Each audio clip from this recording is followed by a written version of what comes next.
South Africa is set to melt as a heat wave settles over the country. For more, I'm joined by our colleague Candice McKechnie from our weather department, and that's in Cape Town. Candice, good morning to you. So talk to us about this heat wave. Why are we suffering?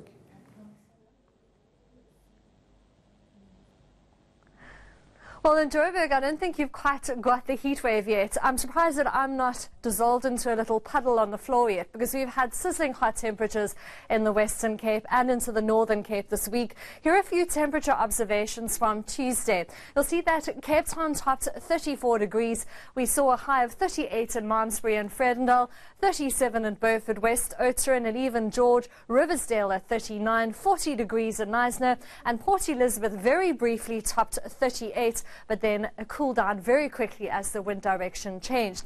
Now, with this heat wave, there were even a few temperature records that were broken. Stilbaai's new record is 40.5, and that record stood for 25 years. Mossel Bay's new record is 39, and that was previously 36.7, and that was 10 years ago. Knysna just shy of 40 at 38.5, 22 years ago, and Plettenberg Bay at almost 40 degrees, and that was 30 years ago. So we've seen some really big temperature records breaking, and we even saw the warmest minimum temperature for the month of October in Cape Town, and that was on Monday night, and it was 26 degrees.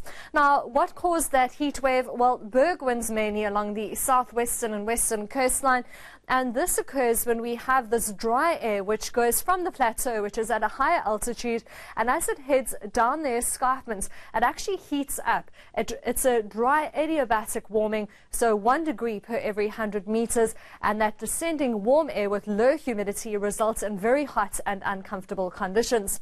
Now, the heat spreads across South Africa as we head towards this weekend. Heat wave conditions not really reaching Gauteng. Remember, that's a very specific criteria, but that doesn't mean that we're expecting hot weather this weekend. Here's a closer look at that hot air mass settling in across the country. Now, this isn't berg winds that creates that hot mass. This is an upper level high feature. So we have different levels of the atmosphere, and this is at a higher level of the atmosphere.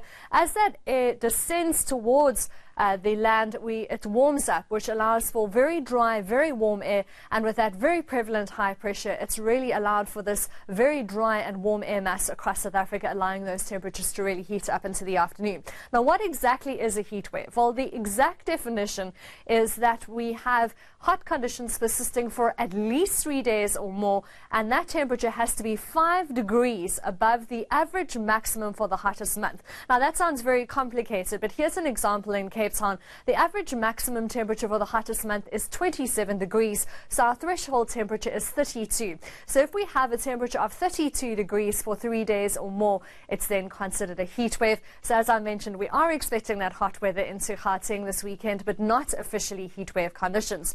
But in the Western and Northern Cape, where the heat wave persists, we have a few heat wave tips. Just make sure you stay hydrated, drink lots of liquids, avoid direct sunlight, wear loose and light clothing, and if you are heading outdoors, remember to wear a hat and sunblock, because of course we have lots of sunshine and of course high temperatures. So here is exactly where that heat wave has been issued. It's by the SA Weather Service, and it extends over parts of the Northern and Western Cape, with those conditions persisting all the way through to Sunday. But hopefully we get a bit of a relief from that heat as we head into the start of the new week.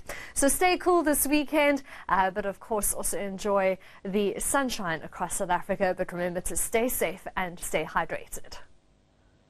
Candice, well, if you had magic powers, I would instruct you right now to make sure that we get over this heat wave as soon as is possible. Candice McKechnie giving us at least a rundown of why we're suffering in this heat wave, and she spoke about berg winds that are precipitating this hot weather.